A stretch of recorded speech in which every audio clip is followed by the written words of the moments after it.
Hello বন্ধুরা, তোমার সবাই কেমন আছো? আশা করি সবাই ভালো আছো।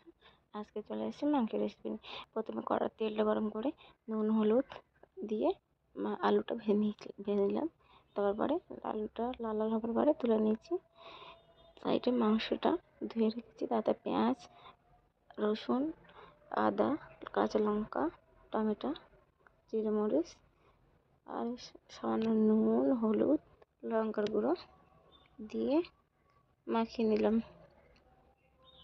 মাখাবার পরে তো একটু হালকা সর্ষের তেল দিয়ে দিলাম। সর্ষের তেল না হলে ভালো লাগে না, সর্ষের তেল দিয়ে দিলাম। আমাদের আলু ভাজার কড়াই তেলে ওতে মাংস রান্না করে নিলাম। মাংসটা কষাতে কষাতে একটু লাল লাল হয়ে এসে ভালোভাবে কষিয়ে নিয়ে লাল লাল হওয়ার পরে জল দিয়ে দিলাম। জল দেওয়ার পর মাংসটা ফুটে গেলে ওতে দিয়ে দিলাম জিরে মরিচ বাটা, গরম মশলা বাটা দিয়ে নামিয়ে নিলাম। ভালো লাগলে লাইক কমেন্ট সাবস্ক্রাইব করো। Thank you.